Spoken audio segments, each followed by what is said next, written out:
You know, I've heard a lot of people in this town say, I don't really feel connected. I don't really feel like I'm doing life with anybody. I feel like I'm going it alone. And I've also heard people say, there must be more to the Christian life than what I have right now. There must be more to what Jesus said when he said, I've come that they may have life and have it to the full than Sunday morning. There must be more to that. You know, I've heard those same people that say, I want to be more connected. I want to have more relationships. I want to have more to my Christian life than Sunday morning. I've heard those same people say, you know, I want it to all happen on its own.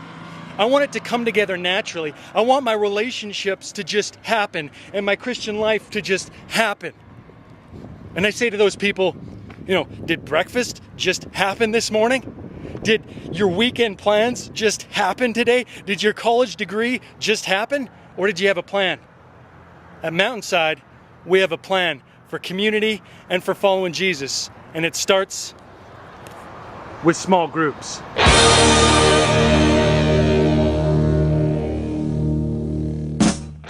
So why aren't you in a small group? My battery was dead. The dog ate my term paper. I lost the schedule. What's the best part about your small group? I would say the variety in age and walks of life and just the things that we can learn from each other. And who's your favorite person in your small group? Everybody. I think just being around other people and learning about their experiences in life. And how do you think a small group helps you get to know Jesus better? By sharing what he's done in other people's lives, and then you can share what he's done in your life. Being inspired by others' faith journeys and you know how they do their Christian walk as a mother and on a day-to-day basis, and yeah, see how they parent was really encouraging for me.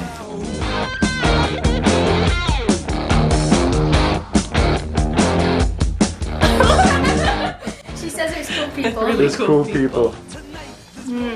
Like a family. Like, you know, when you get together and you have Christmas and everybody's excited to see everybody, like that. Okay. Yeah. So would there be presents or? Well, I just think like there'd be food for sure. Food. Good food. There's good food. There's good food. Yeah. That's always a good thing.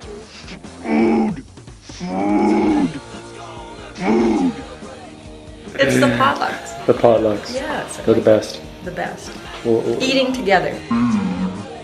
if there was a small group that you would go to, what would it look like? It'd probably just be me. You feel connected? Oh yeah, for Yeah. sure. Oh, Okay. I'm totally connected, yeah. You know G Money? Gee, who? Gee, what? Gee, monkey? How has your group really blessed people outside of the group? Give me a quick story.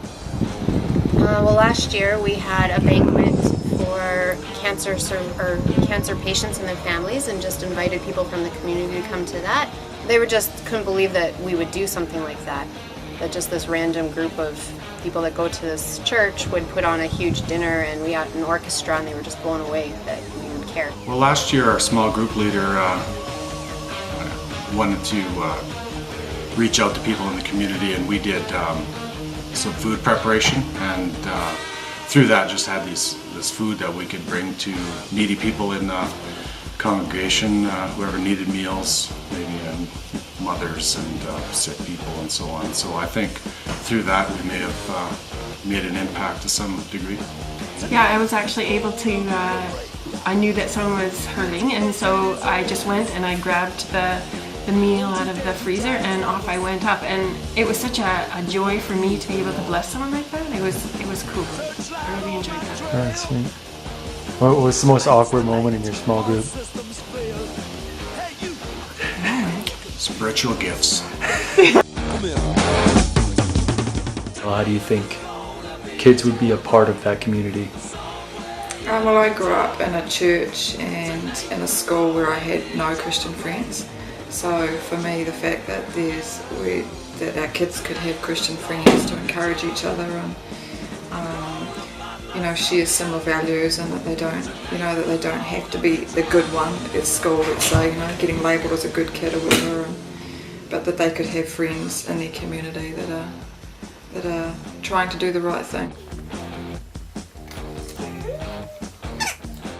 Before we were part of a church, it was hard to connect with people. I know when we were living up in Grand Prairie, we had a hard time. We'd go to church every Sunday but never get to know anybody. And then coming here and getting into small group right away, it just, touched me. So I would hope that it touches other people the same way. Move away, do you hear what I say? From under my breath. You don't like talking about your feelings? No, not at all. Okay. No, I don't like to. Somewhere here.